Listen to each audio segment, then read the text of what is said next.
कल पैराग्राफ जो हुआ था अंत में इस लेख का, इसका शीर्षक है सत्संग, और यह भावकर्ण 11 से लिया गया है। सुलोचनाबाई का लिखा हुआ, मौसी जी का।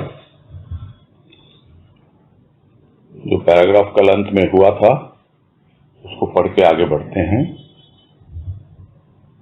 सत्संग का प्रथम रूप शांति है।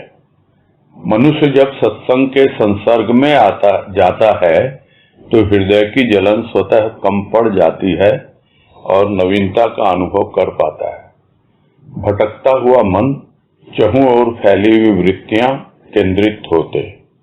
प्रभु प्रेम की सरिता में डूबकर अनेक जन्मों के संस्कारों के मैल से मुक्त होता प्राणी बंधन से भी मुक्ति पाता।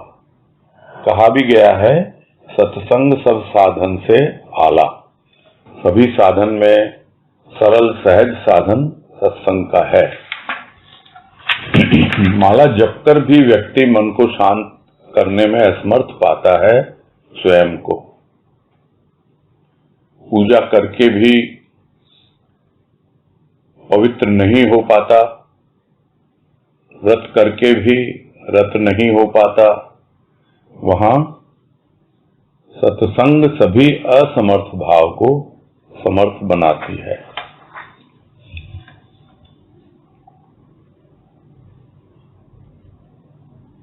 और यही भाव लिया गया था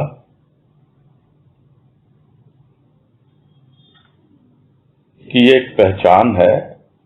जैसे ही सत्संग में शामिल होता है, सत्संग प्रारंभ करता है मनुष्य, तो सबसे पहले उसे शांति का अनुभव होता है। यह पहचान है। अगर ऐसा नहीं लगता तो हमें समझना होगा कि वास्तव में हम सत्संग को ठीक से समझ नहीं पा रहे या उसमें ठीक से शामिल नहीं हो पा रहे।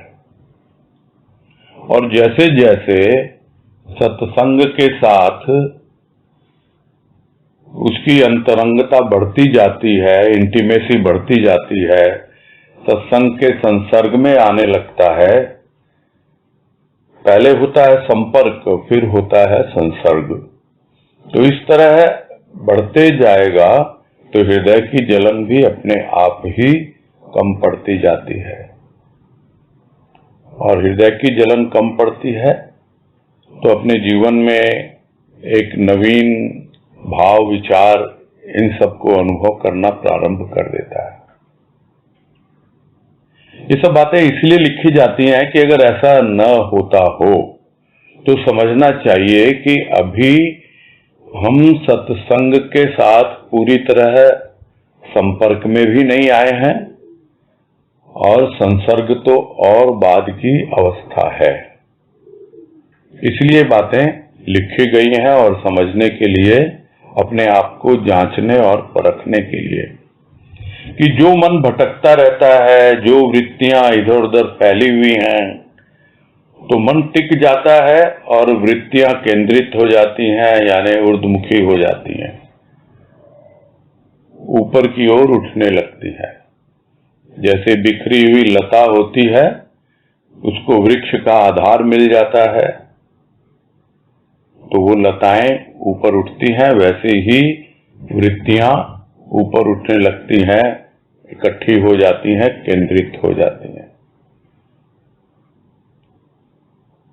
और प्राणी अनुभव करता है कि मेरे जो जन्म जन्मांतर के संस्कार हैं वो अब मेरे लिए बाधक नहीं बन रहे हैं।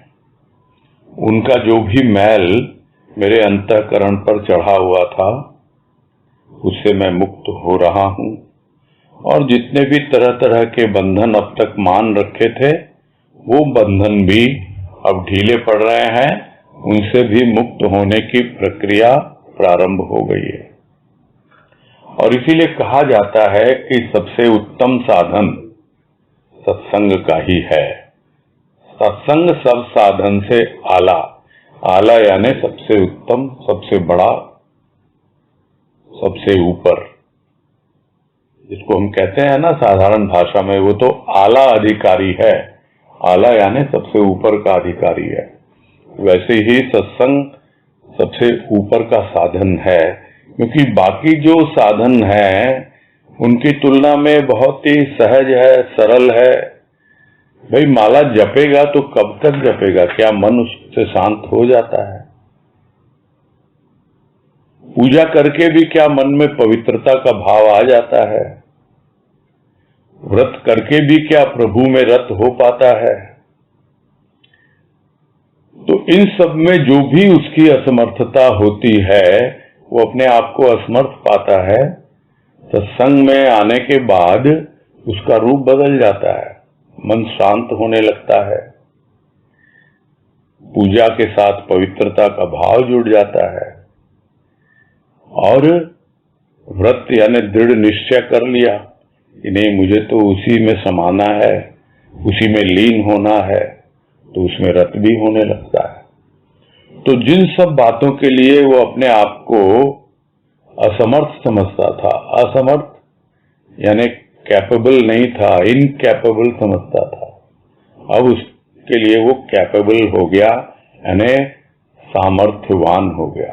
अब उसके अंदर वो शक्ति आ गई कि वो इन सब बातों को अनुभव भी करता है और रखता भी है संभाल कर। तो ये सब बातें हुई थी कल। आज कह रहे हैं कि प्रभु की प्राप्ति जीवन का मुख्य लक्ष्य है और प्रेम का भाव सत्संग का मूल स्रोत है। प्रेम से ही प्रभु प्राप्ति है। प्रेम ही तो हृदय की उल्लसित भावना है जो प्रतिक्षण प्रभु में समाने को आतुर रहती। तू तू की आवाज जप तप बनकर मन तन को पवित्र करती है। स्वर्ण सदृश प्राणी है तो सुहागा उसका प्रभु है। प्रेम की अग्नि में हृदय के सारे खोट गल जाते और रह जाता है पवित्र स्वर्ण।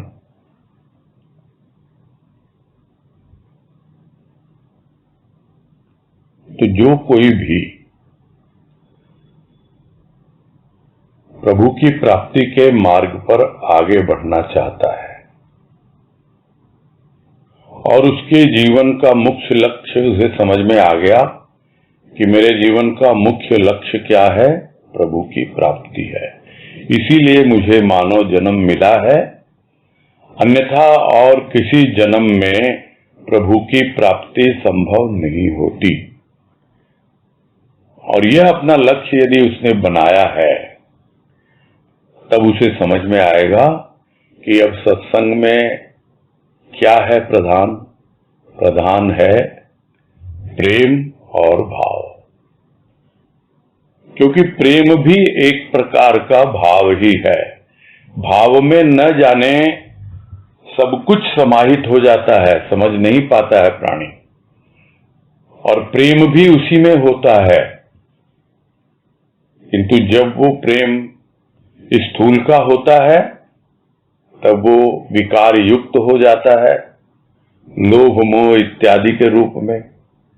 किंतु वो प्रेम जब प्रभु के लिए होता है तब उसके विकार अपने आप ही दूर होने लगते हैं। जो विकृत प्रेम है वो एक ठहरा हुआ जल है, तालाब की तरह है, वो वस्तुओं में व्यक्तियों में ही सीमित रहता है। जबकि प्रभु का प्रेम एक बहता हुआ जल है, जिसको कहते हैं कि यह तो एक झरना है, यह तो एक स्रोत है। तो सत्संग का मूल स्रोत क्या है? प्रभु प्रेम का भाव, जो हमेशा बहता रहता है, और जब उस प्रेम में बहने लगता है प्राणी तो उस प्रेम से ही प्रभु की प्राप्ति होती है। और जैसे जैसे आगे बढ़ता चला जाता है, अपने प्रभु की समीपता का अनुभव करता चला जाता है, तो उसके हृदय की जो भावना है वो और उसमें उत्साह भरती है, उमंग भरती है, उसे उल्लास प्रदान करती है, और वो प्रतिक्षण यही अनुभव करता है कि अब यह दूरी सही नहीं जाती है, मैं तो जल्दी से जल्दी प्रभु में समाना चाहता हूं, और हमेशा उसके हृदय की भावना जिस तरह झरना नदी का रूप ले लेता है और नदी सागर की ओर बहती चली जाती है समाने के लिए, उसमें इसके लिए आतुर रहती है, वैसे ही हृदय की भावना उसमें समाने के लिए रहती है हमेशा आतुर। भीतर कुछ नहीं। पहले नाम की महिमा आई थी ना, कि नाम क्या है नाम। तो कोई कुछ बोल रहा है, कोई कुछ। किसी ने प्रश्न भी किया था कि हम लोग जो हरिओम बोलते हैं वो भी क्या नाम है। सब नामों का नाम किसी को पता नहीं, वो तो अनामी है। किंतु यहां एक बहुत छोटा सा क्लू हमें मिल गया कि क्या जपना है, क्या नाम जपना है। तू तू, बस तू ही तू और कोई नहीं जीवन में। तो तू की जो आवाज है वो जपता है बिल्कुल, और जपता है, और उसमें जो कुछ भी जीवन में थोड़ा बहुत मानसिक तप होता है उसका, वो भी होता है। तो अपने आप ही उसका तन और मन पवित्र होने लगता है। तो कुछ नाम नहीं जपना, बस यही ध्यान रखना, तू ही तू, तू ही तू। अब उसका जीवन था तो सोने जैसा, किंतु खोट मिला हुआ था। स्वाभाविक है, कुछ गढ़ने के लिए खोट मिलाना पड़ता है। यदि सोने का गहना बनाना है तो उसमें खोट मिलता ही मिलता है। इसलिए कुछ न कुछ खोट मिलाकर ही उस परमात्मा ने इस मानव को गढ़ा है। सोने सा जीवन है उसका, उसके सदृश है यह प्राणी। किंतु जब उसका प्रभु यानी सतगुरु उसके जीवन में आता है तो सुहागा हो जाता है। तो सोने में सुहागा क्या होता है? सोने में सुहागा का मतलब एक ऐसा केमिकल होता है सुहागा जो उसकी खोट निकाल देता है। सोने में से खोट निकालने के लिए सुनार सुहागे को काम में लेता है। तो प्राणी स्वर्ण के सदृश है जिसमें खोट मिला हुआ है, और उसका प्रभु सुहागे की तरह आता है तो अपने आप ही सोने में सुहागा हो गया, जो मुहावरा कहते हैं हम लोग। और किंतु प्रेम की अगन में तपना पड़ेगा, और जब प्रेम की अगन में तपता है तब भीतर के सारे खोट जो है अलग हो जाते हैं और बच जाता है शुद्ध सोना, यानी वो पवित्र स्वर्ण का भाव आ जाता है भीतर। अब उसमें कोई खोट नहीं है, यानी वो प्रेम जिसमें पहले खोट मिला हुआ था वो प्रेम अब पूरी तरह शुद्ध हो गया, खोट अलग निकल गया, और अब इसको गढ़ा नहीं जा सकता। गढ़ा जाएगा तो फिर खोट मिलाना पड़ेगा। इसलिए हमेशा सावधान रहता है प्राणी कि एक बार हृदय के सारे खोट प्रेम की अग्नि में अगर दूर हो जाएं और वो प्रेम उसका शुद्ध हो जाए तो फिर से उसमें खोट ना आने पाए। तब जाकर हृदय की पवित्रता, सोने जैसी चमक, सोने जैसा मूल्य अपने आप भीतर अनुभव होता है। कोई और क्या मूल्य लगाएगा किसी के जीवन का? प्राणी यदि स्वयं ही अपने जीवन का मूल्य न समझे तो फिर दूसरा क्या समझेगा? कितना मूल्यवान है यह जीवन तब समझ में आता है जब सद्गुरु इस जीवन में आते हैं सुहागा की तरह और सब कुछ खोट दूर कर देते हैं। आगे है, महापुरुषों की साधना कितनों को पथ दिखलाती है, यह कहना कठिन है। माली अथक परिश्रम से उद्यान लगाता है, हृदय की प्यार भरी भावना से पेड़ों को सींचता है, पर हित के लिए। विषय वासना से तप्त प्राणियों को सुख सुगंध प्रसन्नता हरियाली प्रदान करने के लिए और ईश्वर की छिपी शक्ति को प्रकाश में लाने के लिए। उस उद्यान में जाने के बाद रहता है केवल रस प्राप्त करना और आनंदित होना। यह रस संतों की साधना है, जिसे वे ज्ञात अज्ञात में करते रहते हैं। रात्रि की निद्रा प्रार्थना में व्यतीत होती और दिन का चैन बांसुरी सुनाने में, विमोह प्राणियों को प्रभु प्रेम में मोहने के लिए। वंशी ज्ञान की, भाव की, ध्यान की, बांस की नहीं, हृदय की वंशी, जिसके सुर अनोखे भाव अनोखे। तान तो बस हृदय को मोहने ही वाली, लय उसी अर्थात अनंत में। और यहां उद्यान का उदाहरण लिया गया है, यानी बगीचे का, इसको उर्दू में कहते हैं गुलशन। और बीवी जी का भजन भी है कि तू कौन है, तू गुलशन का माली है, यानी सतगुरु। उसने यह उद्यान लगाया है, ये बगीचा लगाया है, सत्संग रूपी बगीचा, और वही उसका माली है। तो माली कितना अथक परिश्रम करता है उस उद्यान को लगाने में, ये सबको पता है। वैसे ही संत ने कितनी साधना की है इस सत्संग रूपी बगिया को लगाने में।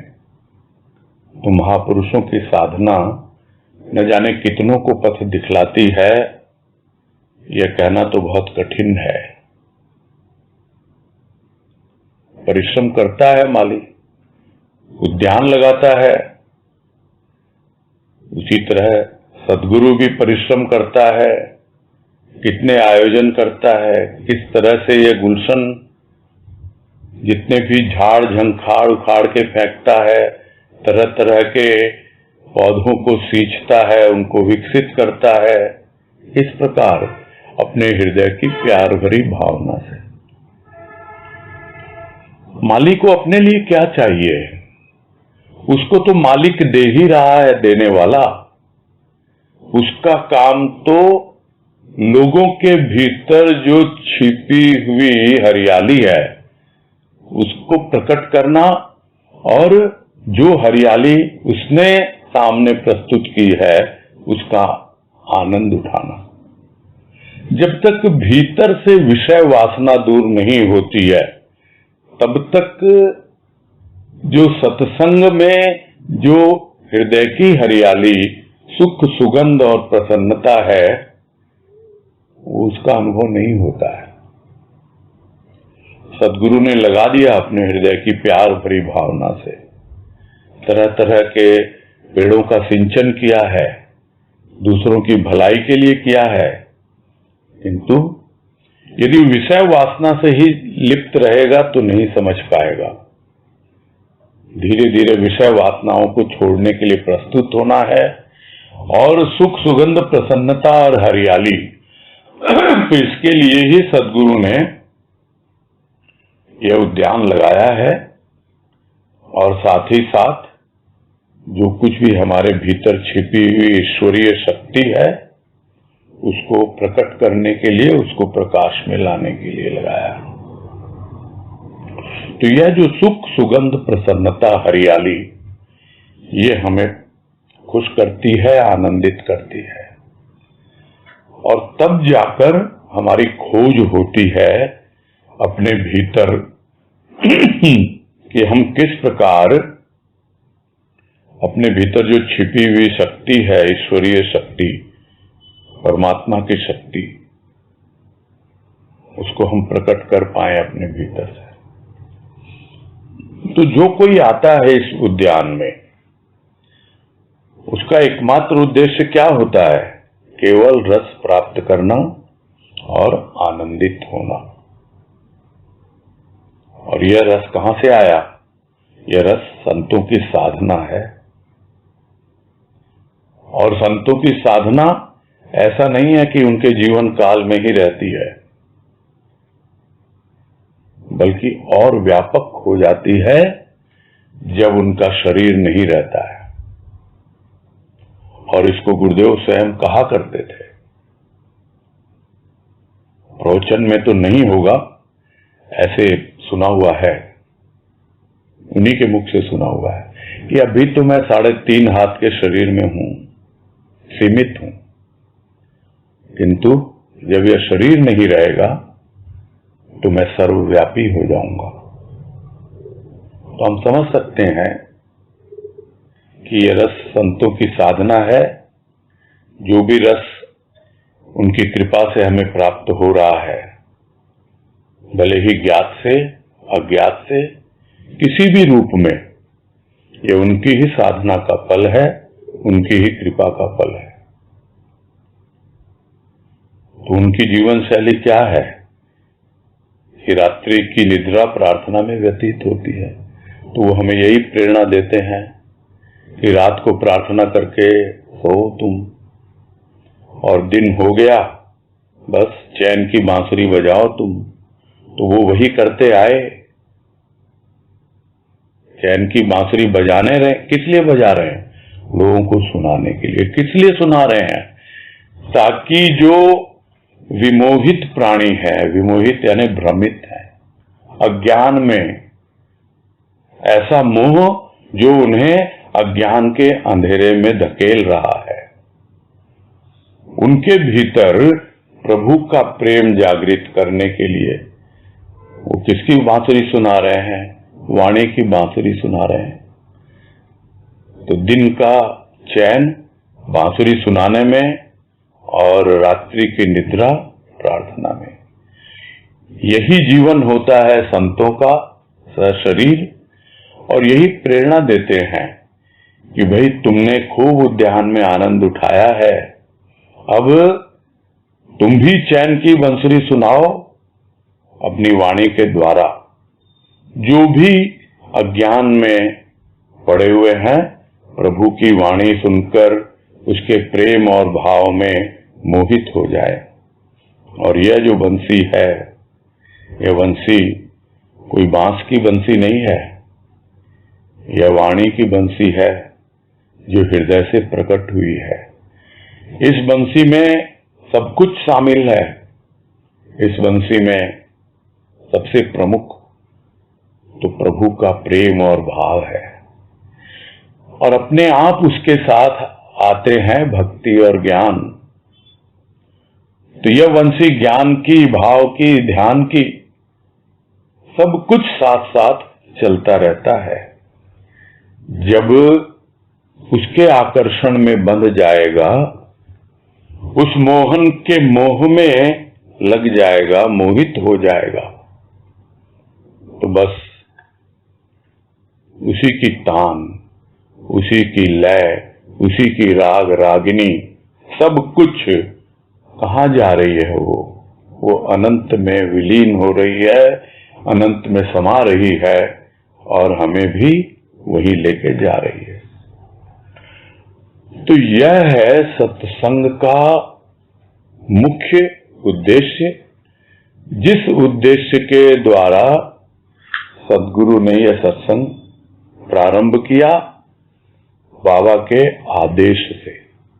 अन्यथा उनके भीतर तो हम सबको पता है इतना वैराग्य उमड़ा था। ज्ञान होने के बाद वो तो संन्यास्त होने वाले थे, गृहस्थ छोड़ के जाने वाले थे। तब बाबा ने कहा तुम जाओ गृहस्थ में रहो, सत्संग करो और सबको सत्संग की प्रेरणा दो। ये सब बातें कोई नई नहीं है। जब बातें चलती हैं तो ये संदर्भ ऐसा होता है कि वो याद भी आ जाती हैं, और समझ में आता है कि किस लिए माली जो है परिश्रम से उद्यान लगाता है, और किस तरह परहित के लिए अपने हित की परवाह नहीं करता, दूसरों के लिए ही सब कुछ करता है, पूरा जीवन उसी में व्यतीत करता है। आगे कह रहे हैं, सत्संग का अनुपम रूप हृदय का सौंदर्य है तथा सत्संग से संबंधित प्राणी अवश्य ही इस सौंदर्य को प्राप्त करता है। सत्संग के बिना कहां सुधार, कुधार पर चलता है जीवन सत्संग के बिना, जिसमें घुट घुट कर मरता है प्राणी। सत्संग अन्य साधनों से विशेष भाव है जो व्यक्ति के लिए सरल सहज साधन बनता है प्रभु प्राप्ति के पथ का। एकता की भावना सत्संग में ही पाई जाती है। एकता भिन्नता को मिटा अभिन्न भाव प्रदान करती है। मनुष्य भेद भाव भिन्नता के संस्कारों से घिरा रहता है, जिनके कारण घृणा कटुता इत्यादि भावनाएं पैदा होती हैं। सत्संग में बैठ जाति पाति ऊंच नीच अनेक भिन्न भावों को भूल जाता है और एक यही भाव पाता है हृदय में कि सब एक हैं, सभी प्रभु की पूजा के फूल हैं। प्रभु दया कर सबको स्वीकार करो, चरणों में स्थान दो।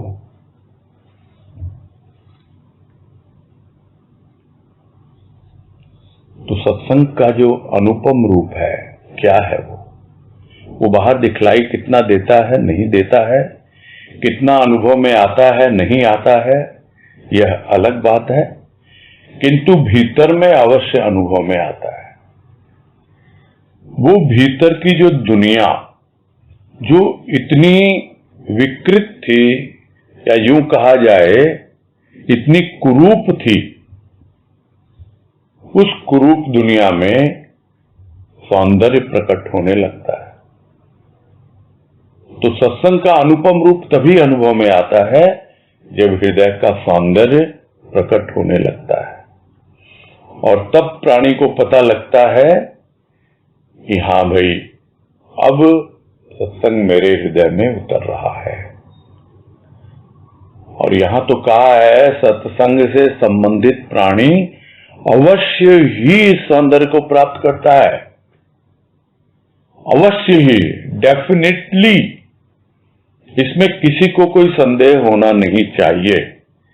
और यह अनुभव एक भक्त का है, जिन्हें हम मौसी जी कहते हैं, और उनकी ओर से यह कंफर्मेशन है कि अवश्य ही जो सत्संग से संबंधित रहेगा, उससे संपर्क बना के रहेगा, उसके सानिध्य में रहेगा और धीरे धीरे और करीब होता जाएगा इसके भावों से, तो अपने आप ही हृदय के उस सौंदर्य को उपलब्ध होगा जो अभी तक छिपा हुआ था। अनुभव करता है कितना जीवन बदल गया।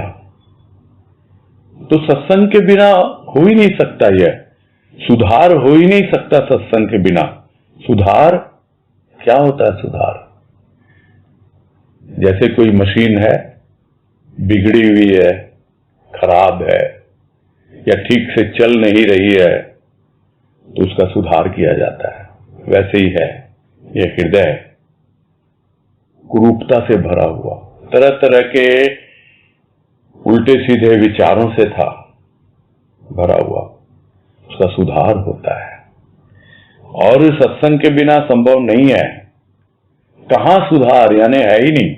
एकमात्र सत्संग ही है जहां इस हृदय के सौंदर्य को प्राप्त करता है प्राणी, और अवश्य प्राप्त करता है और अनुभव करता है कि इसके बिना कोई ऐसी जगह नहीं है। यही एकमात्र मैकेनिक है जो ठीक करता है इस मशीन को, समझ में आ जाता है। और नहीं तो कुधार पर चलता रहता है जीवन, यानी बिगड़ता ही चला जाता है। भाई ठीक नहीं करेंगे मशीन तो और खराब होगी और खराब होगी। वैसे ही सुधरेगा नहीं जीवन तो और बिगड़ता ही जाएगा सत्संग के बिना। और प्राणी पता नहीं लगता, घुट घुट कर मरता है। घुट घुट कर मरता है मतलब ठीक से सांस भी नहीं ले पाता। यह कोई फिजिकल बीमारी नहीं है कि कुछ ऐसा वायरस लग गया और सांस लेने में तकलीफ हो रही है, ऑक्सीजन और वेंटिलेटर की जरूरत है। ये भीतर की बीमारी है। यहां पे ऑक्सीजन वेंटिलेटर सब है सत्संग में, और वो घुटना बंद हो जाता है। प्राणी घुट घुट कर जो मर रहा होता है, एकदम से उसे प्राण वायु मिलती है, उसका ऑक्सीजन लेवल एकदम 98 के पास पहुंच जाता है। बस 2% जो रह गया उसको मेंटेन करने में है जीवन भर। अंतिम समय में जब प्राण प्राण में समाएंगे तो वो 2% भी पूरा हो जाता है। और नहीं तो क्या था जीवन, घुट घुट कर मरा था। और सत्संग विशेष है, यह तो कोई संदेह है ही नहीं। अन्य साधनों से पहले भी बताया कि जब तब पूजा प्रार्थना कुछ भी कर रहे हो, उन सब से कितना अलग है ये सत्संग। एक विशेष भाव है इसमें जो बहुत ही सरल है, सहज है। हाँ, उद्देश्य एकमात्र यह होना चाहिए कि मुझे तो प्रभु प्राप्ति के पथ पर आगे बढ़ना है। यदि हम यहां पर भी जैसे पुरानी आदतें होती हैं कि ये कर लूं, वो लाभ उठा लूं, अपने स्वार्थ की पूर्ति कर लूं, तो फिर भटक जाता है प्राणी। यही समस्या है जो दिखलाई देती है सत्संग में, अपनी सत्संग में भी दिखलाई देती है। और जगह का पता नहीं मुझे, लेकिन अपनी सत्संग में दिखलाई देती है, समझ में आती है कि इतनी मुश्किल से तो सदगुरु की कृपा हुई है जो हमको सत्संग में उसने स्थान दिया है और इतना सरल सहज साधन बताया है। अब हमारा लक्ष्य क्या होना चाहिए? एकमात्र प्रभु प्राप्ति और शांति से जीवन जीना। इस लक्ष्य को लेकर चलेंगे, इस उद्देश्य को लेकर चलेंगे तो अपने आप ही अनुभव में आता है कि कोई अलग नहीं है, सब उसी की संतान है। एकता की भावना आती है। जो भी भिन्नता लगती है, ये अलग वो अलग, सब भिन्न भिन्न है, वो कहाँ संस्कारों में रहती है। शुरू से बताया जाता है, देख तू क्या है, तू ब्राह्मण है, तू कौन है, तू बनिया है। ये सब बातें बताई जाती है बचपन से बच्चों को, इसीलिए उसके संस्कारों में है। और कुछ तो ऐसी भिन्नता की भावनाएं भीतर में घुसी हुई हैं, मालूम ही नहीं। तो ये भेदभाव, ये छोटी जाति का, ये बड़ी जाति का, ये सब क्या सब चीजें हैं, समझ नहीं पाता है प्राणी, और इसी से घिरा रहता है। और इसी के कारण उसके जीवन में घृणा पैदा होती है, आपस में कटुता पैदा होती है, एक दूसरे से लड़ाई होती है। ये सब देखते हैं दुनिया में, सब जगह है, सिर्फ इंडिया में ही नहीं है, सब जगह है। किंतु जब सत्संग में बैठता है तो वहां ये सब जाति पाति, ऊंच नीच, इन सब बातों को भूल जाता है। अगर ये भी सोच रखे, इसको लेकर के यदि आएगा सत्संग में, इसका मतलब वो सत्संगी नहीं है। वो खाना पूर्ति कर रहा है, अपने आप का मन बहलावा कर रहा है। और अगर सीधे शब्दों में कहा जाए कि वो सत्संग के प्रति सीरियस नहीं है, गंभीर नहीं है। यहां पर कोई जाति पाति, ऊंच नीच और जितने भी विभिन्न भाव हैं इस तरह के भिन्नता के, सब भूल जाता है और एक यही भाव पाता है कि सबके हृदय में वो एक ही परमात्मा तो है, सब एक ही तो है। सब तो आए हैं सत्संग में किस लिए? अपने आप को समर्पित करने के लिए। सब तो उसकी पूजा के फूल हैं। तो मन से यही प्रार्थना निकलती है भक्त के प्रभु दया करो, सबको स्वीकार करो, अपने चरणों में स्थान दो, इन्हें भी सही राह दिखाओ। और क्या क्या कहा जाए।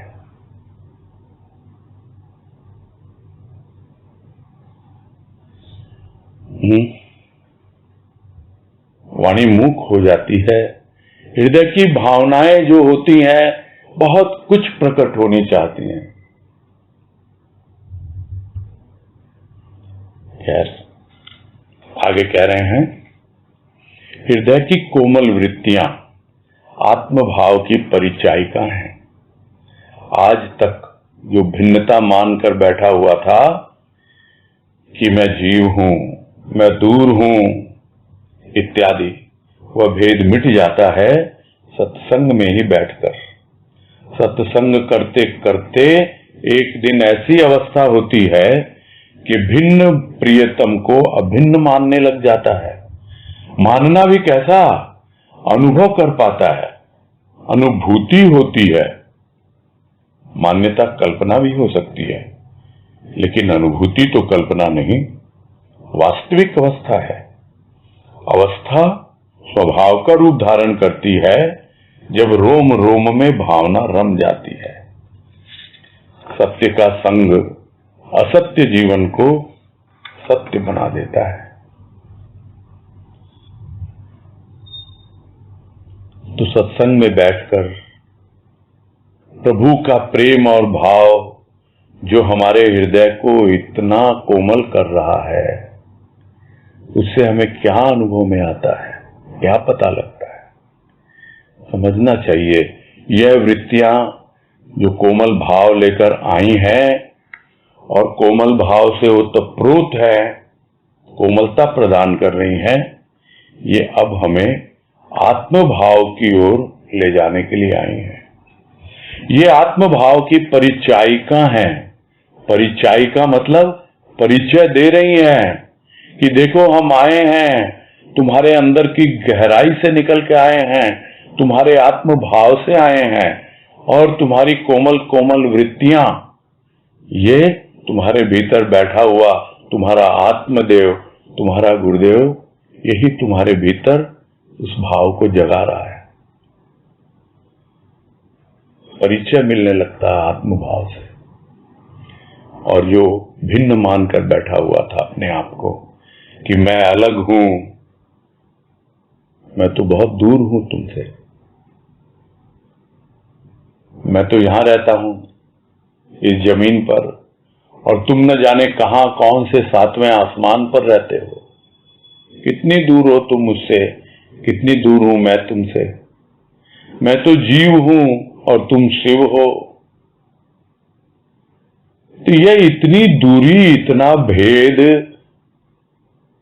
सत्संग में बैठ बैठ कर प्रभु की वाणी का श्रवण कर करके उसको जीवन में उतार करके अपने आप ही यह भेद मिटता है। तो सत्संग करते करते, ये कंटिन्यूअस प्रोसेस है, करते करते हो सकता है वो शुभ दिन आ जाए कि जहां जिस प्रियतम को अपने से भिन्न मानता था, अलग मानता था, उसको अभिन्न मानता है कि तू और मैं अलग नहीं। जिसको रामकृष्ण परमहंस कहते हैं, तुमी आमी आमी तुम्ही, तुम मैं हो मैं तुम हूं। अभी तक तो माला जप रहा था तू की, नाम जप रहा था तू ही तू। अब लगता है वो भी यही माला जप रहा है, वो भी यही कह रहा है तू ही तू। यानी भक्त भगवान को कह रहा है तू ही तू, और भगवान भक्त को कह रहा है तू ही तू। तो अंतर क्या हुआ? अभिन्न है दोनों। मानने की बात नहीं है ये तो अनुभव की बात है। कौन बतलाएगा इसको, कौन समझाएगा? किसी और को तो पता नहीं। हाँ, जो भीतर बैठा हुआ आत्मदेव, वो सदगुरु देव, उसको पता है। वो बताएगा। वो अनुभव देता है, नहीं ये कल्पना नहीं है, ये अनुभव है, ये कोई मान्यता नहीं है, ये कोई मन के खेल नहीं है, यह तो वास्तविकता है।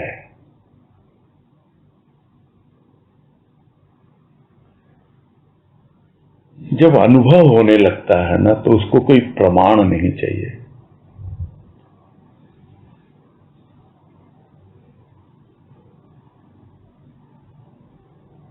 कल्पना में फिर भी वास्तविकता नहीं होती है, किंतु जब वास्तविकता आने लगती है, वास्तविकता कोई जरूरी नहीं है स्थूल में हो, वास्तविकता कोई जरूरी नहीं है कि बिल्कुल प्रत्यक्ष हो। अनुभूति परोक्ष भी होती है, और एक अवस्था यह भी बनती है कि वो अनुभूति अपरोक्ष भी हो जाती है, और वो अवस्था बतलाई गई है कि वही अल्टीमेट है, यानी कि वही आत्मानुभूति है। फिर कल्पना का कोई स्थान नहीं है, वास्तविकता से परिचय हो जाता है। तो अभिन्न मानता नहीं है, अभिन्न है, या अनुभूति उसके भीतर आती है, और वो अवस्था धीरे धीरे उसके भाव में रम जाती है, वही उसका स्वभाव बन जाता है, और इस तरह है अंग प्रत्यंग में, रोम रोम में वो वही व्याप्त हो जाती है। कुछ परिवर्तन होता ही नहीं है फिर, क्योंकि वो एक ऐसी अवस्था है जहां पहुंचने के बाद जीवन बिल्कुल बदल जाता है।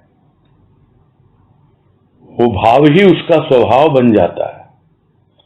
रोम रोम में वो भाव ही प्रवाहित होने लगता है, क्योंकि अब श्वासों से आया वो भाव। जैसे अभी बात ऑक्सीजन की हो रही थी, कहां गया वो? ब्लड में गया, खून को शुद्ध किया उसने, और जो अशुद्ध था, अभाव था, उसको दूर किया। अब वो भाव जिस तरह रक्त रोम रोम में प्रवाहित हो रहा है, वैसे ही वो भाव उसका स्वभाव बन जाता है, रोम रोम में प्रवाहित होने लगता है। और सत्य का संग हर समय, तो जो एक झूठा जीवन जी रहा था, मिथ्या जीवन था, असत्य का था, अब वो सत्य का संग बन जाता है, तो जीवन को ही सत्य बना देता है। कौन? सत्संग। कौन? संत। कौन? संत की कृपा।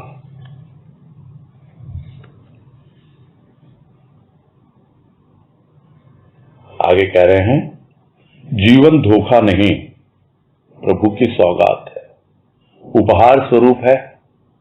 भाव ही तो है जो कि तुच्छ को भी स्वच्छ बना देता। अभाव के भाव ने तो ऐसा गिरा दिया प्राणी को विचारों से कि प्रकाश तो उसके लिए कल्पना में भी नहीं आता।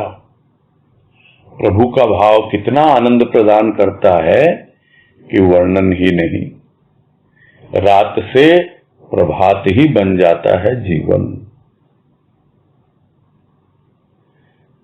और ये सब बातें बार बार इसलिए याद दिलाई जाती हैं कि अभी देखो अभिन्नता की बात हो रही है, इतनी ऊंची अवस्था की बात हो रही है, और फिर अब यहाँ पे फिर दूसरी बातें आ गई। वो इसलिए याद दिलाई जाती हैं ताकि हम फिर से इन सब चीजों में उलझ न जाएं, फिर से फिसल न जाएं, गिर न जाएं। नहीं तो फिर हम वही होगा, धोखा खाते रहे हैं और धोखा खाते रहेंगे। सदगुरु की कृपा से अब धोखा नहीं खा रहे हैं। हमको समझ में आ गया कि जीवन धोखा नहीं है। अब हम क्या कर रहे हैं? अब हम धोकर खाते हैं। कुछ भी आता है पहले उसको अच्छी तरह से साफ करते हैं, उसके ऊपर जितना वायरस है उसको हटा देते हैं, जो भी गंदगी है सैनिटाइज कर देते हैं, उसके बाद हम उसको ग्रहण करते हैं। तो अब जीवन धोखा नहीं है, ये तो प्रभु की सौगात है।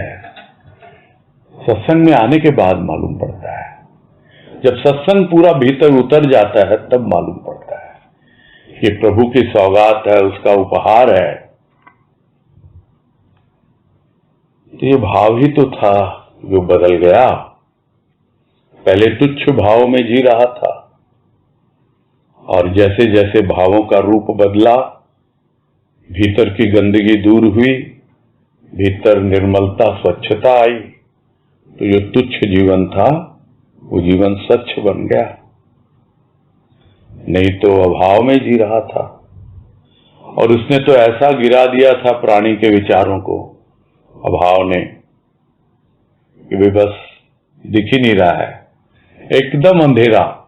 अभाव तो अंधकार है ही है, और भाव प्रकाश है।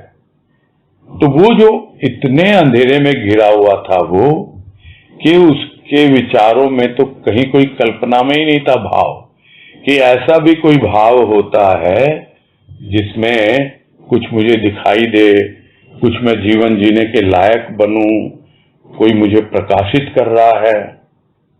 तो प्रभु का भाव ऐसा ही है, वो अनुभव में आने लगता है, और वो इतना आनंद प्रदान करता है कि कोई कितना ही बोलने की कोशिश करे, वर्णन करने का प्रयास करे। और इसको तो अभी 5 मिनट पहले ही गुरुदेव की कृपा से अनुभव किया, और चुप हो गए एकदम, नहीं किया जा सकता वर्णन, उसका वर्णन करना संभव नहीं है। अनुभव को भी कितना वर्णन कर सकता है कोई, अनुभूति तो और कठिन है वर्णन करना। और जब अभिन्नता का बोध हो जाए फिर कहां से, है ही नहीं, कौन किसका वर्णन करेगा। इतना आनंद मिलता है कि वर्णन हो ही नहीं सकता उसका। पहले जीवन था एक रात की तरह, अंधेरी रात, और अब जीवन हो गया प्रभात की तरह, जहां प्रकाश ही प्रकाश। आगे कह रहे हैं, रात में सोता है व्यक्ति प्रभात की कल्पना करके, जब आंखें खुलती हैं तो अपने आप को प्रभात में ही पाता है। इसी प्रकार अंधकारपूर्ण जीवन लेकर चलता है प्राणी, सत्संग में जीवन प्रभात की कल्पना लेकर, और सत्संग के पश्चात अपने आप को आनंद में विभोर पाता है। हल्का फुल्का जीवन होता है, निरर्थक संस्कारों का हवन होता है सत्य की भावना में, जिनके कारण वह हैवान बना हुआ था। आग कूड़े को जलाकर खाक कर देती है, सत्संग भी निरर्थक संस्कारों को खत्म कर देती है। तो स्वाभाविक है, सत्संग शीर्षक है, और सत्संग की महिमा तो जो अनुभव करेगा वो जितना संभव है उतना तो वर्णन करेगा ही उसका। तो जैसे सोता है रात में कि सुबह होगी तो यह करना है वो करना है, तो प्रभात की कल्पना करके सोता है, आंखें बंद कर ली उसने, और जब सुबह आंखें खुलती हैं तो देखता है अरे एकदम बिल्कुल जैसा सोचा था वैसा ही हुआ, वैसे ही प्रभात है, वैसे ही मेरा जीवन है, अब वैसे काम में लग जाओ, सब कुछ बदल गया, अब कोई अंधेरा नहीं है। तो इसी तरह है जो अंधकारपूर्ण जीवन है उसका, उसको लेके आता है वो सत्संग में, और जब आंख बंद करके बैठता है, प्रभु के सानिध्य को अनुभव करता है, और इतना उसमें भाव में खो जाता है, तो सत्संग में अपने आप ही उसको प्रभात की अनुभूति होने लगती है। आया तो था कल्पना लेकर कि सुबह होगी ऐसा होगा, किंतु सत्संग के पश्चात वास्तव में वो अपने आप को पाता है कि हाँ ये मेरे जीवन का प्रभात है, कितना आनंद मिलता है, उसको आनंद विभोर हो जाता है। और इस तरह सत्संग करते करते उसका जीवन एकदम हल्का फुल्का होने लगता है। जीवन हल्का फुल्का, शरीर नहीं जीवन। शरीर को हल्का फुल्का करने का अलग तरीका है। उसमें अगर फुल्का भी खाओ तो बिना घी का, हल्का भोजन करो। किंतु यहां पर जीवन हल्का फुल्का होता है। जो चर्बी चढ़ी हुई थी, गंदगी चढ़ी हुई थी हमारे अंतःकरण पर, वो दूर होती है। तब अपने आप हल्का फुल्का अनुभव होता है। इस तरह भीतर का वेट लॉस होता है। ऐसा भोजन दिया जाता है हल्का फुल्का विचारों को, तब जीवन हल्का फुल्का होता है। और पाता है कि निरर्थक संस्कारों का हवन हो रहा है। कहां हो रहा है? सत्य की भावना में। क्योंकि सत्संग है क्या? सत्य का संग। तो सत्य की भावना हर अवस्था में रहती है और वो सत्य से ही चलती है सारी चीजें और आती हैं हम तक।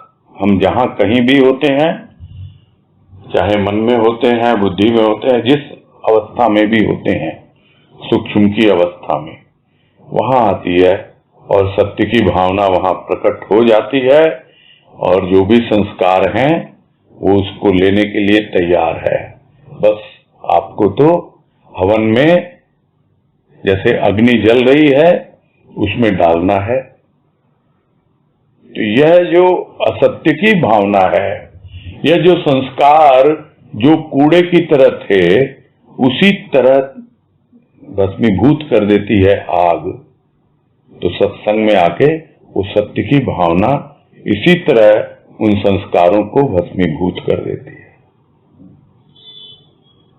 सारे जितने भी निरर्थक संस्कार हैं,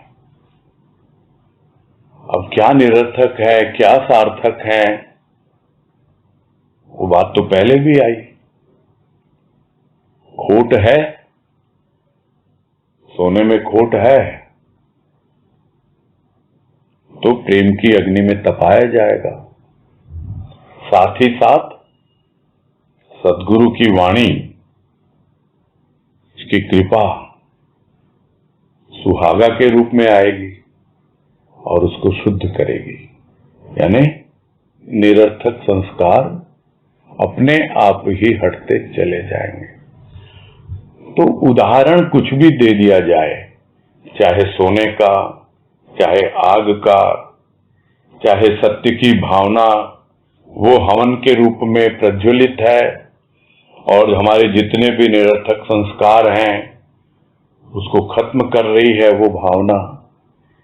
तो इस तरह हम बड़ी आसानी से अनुभव कर पाएंगे कि क्या हम सोच के आए थे सत्संग में, क्या हम वास्तव में सोच के आए थे कि हमारा जीवन अंधकारपूर्ण है और हम अपने जीवन में एक नई प्रभात का अनुभव करना चाहते हैं। यह कल्पना लेकर आए थे सत्संग में कि हमें प्रभात मिलेगा, हमारी आंखें खुलेगी, हमें कुछ कुछ भीतर में दिखने लगेगा। नहीं तो लोग बैठते हैं, बोलते हैं भाई हाँ आप उसका सुमिरन करो, बैठो ध्यान में बैठो, सब जगह सुनाई देता है, बैठते भी हैं लोग, लेकिन सबसे पहले तो मन भाग रहा है। फिर बोलते नहीं अपने भीतर देखो। भीतर क्या देखो? कुछ दिखता ही नहीं है, अंधेरा ही अंधेरा है। बिना सत्संग के कुछ नहीं होता। ध्यान वगैरह यह सब भी क्या लगाना पड़ता है? गुरुदेव ने तो कितनी बार कहा है कि वो भी क्या ध्यान हुआ जो लगाना पड़े। यदि तुम्हें प्रेम है प्रभु से तो अपने आप ही ध्यान लगा रहेगा। जिस तरह मां को प्रेम है बच्चे से, बच्चे को प्रेम है मां से, तो अपने आप उसका ध्यान लगा रहता है।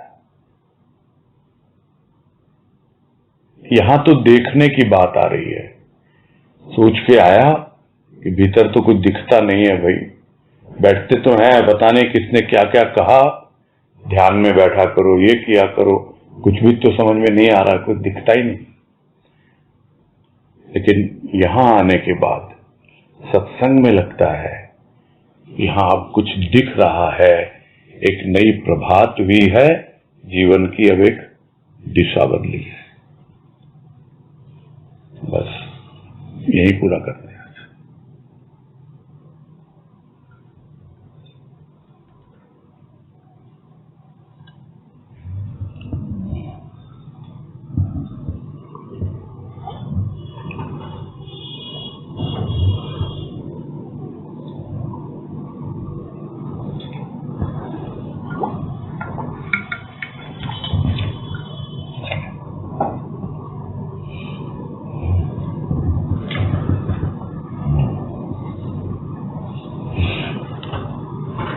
हाँ बोलिए शकुंतला भाई।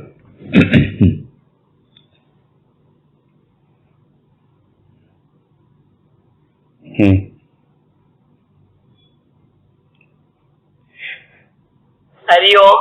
हाँ हरिओम हरिओम, बोलिए। हरिओम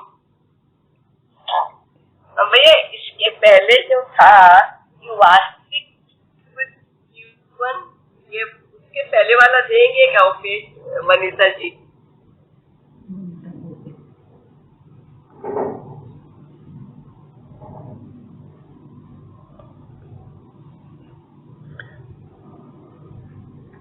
आवाज नहीं आ रही है आपकी। हाँ नहीं, वो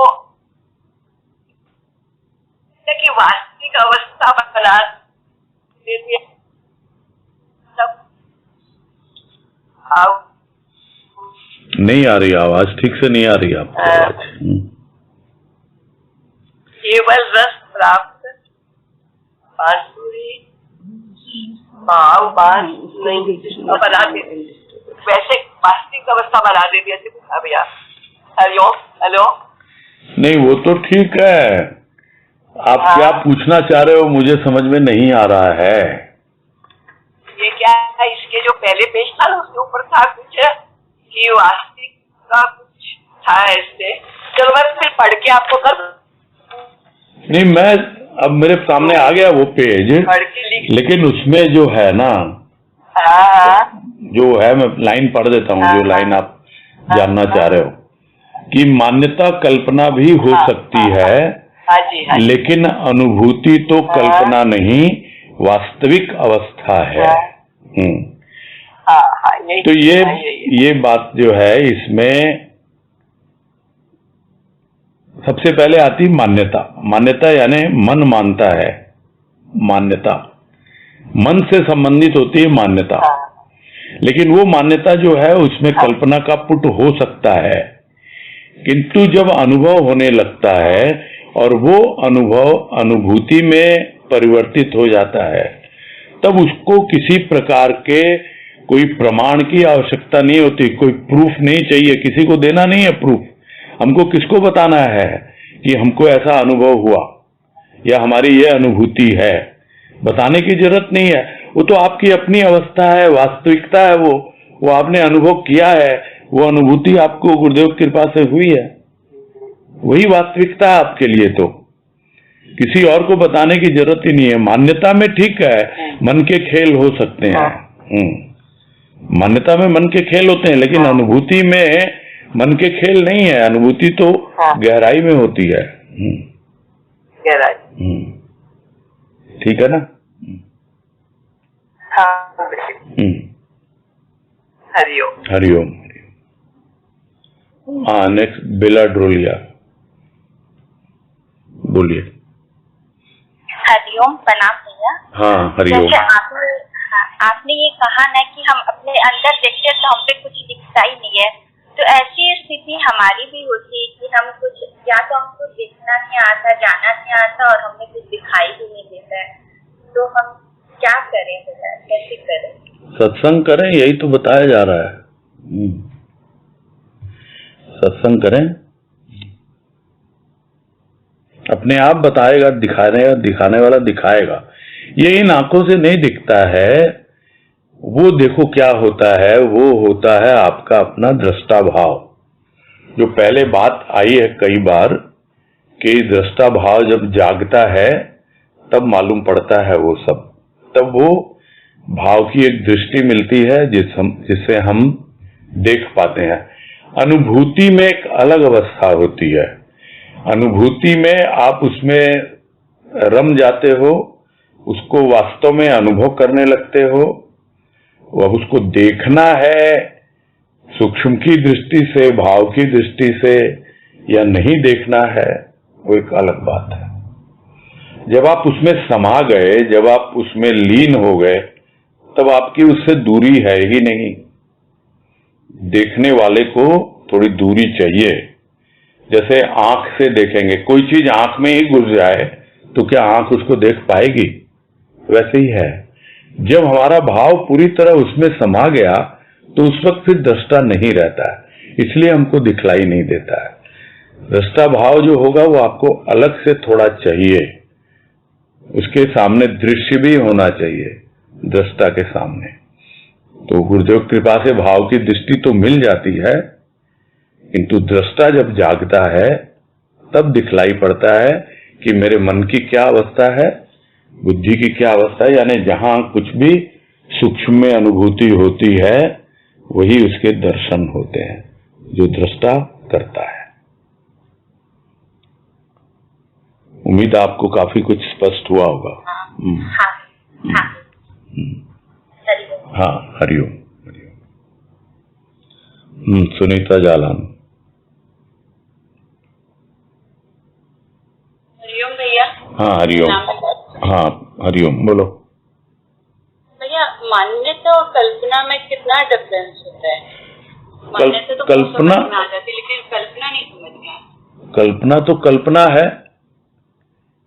तो आपने बताया था कि कल्पना भी आदमी तो मन, जितना उसका मन का धरातल या मन को जितना पता होगा या उतना ही, हाँ उतना ही तो कल्पना करेगा। हाँ वही मन मानेगा, मन ही कल्पना करता है। तो मान्यता कल्पना अनुभव मान्यता और कल्पना के ऊपर है। हाँ जी, अनुभव मिलता है मनन के बाद। मन जब मनन करता है तो उसे अनुभव होता है। तो वो एकदम उसका सोचा हुआ समझा हुआ से ऊपर होता है। हाँ, वो मतलब उसको पता ही नहीं होता, उसके मन और बुद्धि को से ऊपर होता है ना वो फिर।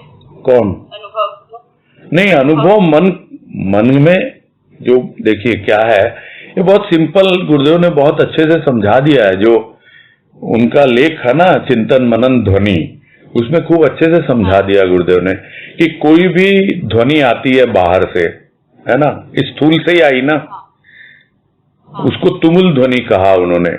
फिर वो जब भीतर आती है कानों के द्वारा तो उसमें कुछ न कुछ मन में विचार उठते हैं, और यदि हम उस पर ध्यान नहीं देंगे, और देंगे भी तो वो अगर कल्पना ही रही, हम उस पर जरा मनन नहीं करेंगे उन विचारों पे, तो फिर वो अनुभव का रूप नहीं लेंगे।